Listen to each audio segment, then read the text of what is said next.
ஒவ்வொரு ஆண்டும் அதிகமான தமிழ்நாட்டு மாணவர்கள் குடிமைப்பணி தேர்வில் தேர்ந்தெடுக்கப்பட்ட நிலை மாறி 2021 வெறும் 27 மாணவர்கள் மட்டும்தான் தேர்ந்தெடுக்கப்பட்டாங்க. இதை கவனத்தில் வச்சு நான் முதல்வன் திட்டத்தின் கீழே பல்வேறு முயற்சிகளை இந்த அரசு மேற்கொண்டது. குடிமைப்பணி தேர்வுக்கு தயாராகக்கூடிய 1000 மாணவர்களை தேர்வு செய்யப்பட்டவர்களுக்கு மாதம் 7500 ரூபாய் வீதம் 10 மாதங்களுக்கு வழங்கினோம்.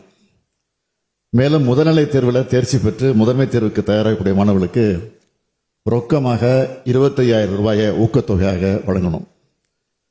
அண்ணா நிர்வாக பணியாளர் கல்லூரியின் அகில இந்திய குடிமைப்பணி தேர்வு மையத்தின் மூலமா இந்த மாணவர்களுக்கு தேவையான பயிற்சிகள் எல்லாம் வழங்கப்பட்டுச்சு. நாம் மேற்கொண்ட தீவிரமான முயற்சிகளோட பயணம் இந்த ஆண்டு தமிழ்நாட்டில் இருந்து 57 மாணவர்கள் பல்வேறு அகில இந்திய பணிகளுக்கு தேர்ந்தெடுக்கப்பட்டிருக்கிறாங்க. இதுல கூடுதல் மகிழ்ச்சி என்னன்னு கேட்டீங்கன்னா, இவங்கள் 50 பேர் நான் முதல் திட்டத்தில் பயிற்சி பெற்று பயனடைந்திருக்கக்கூடியவங்க. நான் முதல் திட்டத்தோட போற்றத்தக்க இந்த வெற்றியை நாம தக்க வச்சுக்கணும். அது மட்டும் இல்லாம தேர்வில் வெற்றி பெற்று இருக்கக்கூடியவருடைய எண்ணிக்கையை மேலும் உயர்த்த வேண்டும். அதுக்காக சென்னையில் இருக்கக்கூடிய ஷெனா நகர் பகுதியில் 500 மாணவர்கள் தங்கி பயிலக்கூடிய வகையில் அனைத்து நவீன வசதிகளோடு கூடிய ஒரு பயிற்சி மையம் 40 கோடி ரூபாய் செலவில் அமைக்கப்படும் என்பதை தங்கள் வாயிலாக இந்த அவைகளை நான் தெரிவித்துக் கொள்ள விரும்புகிறேன்.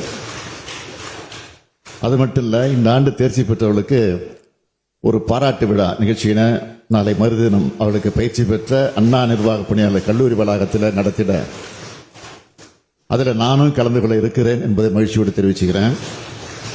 மாண்புமிகு பேரவைத் தலைவர் அவர்களே, கடைகோடி தமிழர் இளைஞர்களின் கனவுகளையும் நனவாக்குவது இந்த திராவிட மாடல் அரசுடைய முழு முதற் கடமை.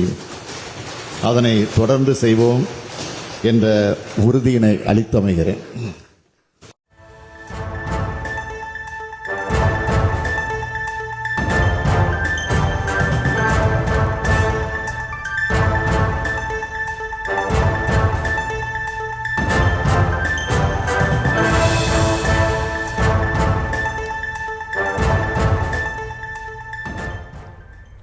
சட்டப்பேரவையில் உரையாற்றிய முதலமைச்சர் மு.க. ஸ்டாலின் அவர்கள் நான் முதல்வன் திட்டம் குறித்து பெருமிதமாக தெரிவித்த கருத்துக்களை பார்த்தோம்.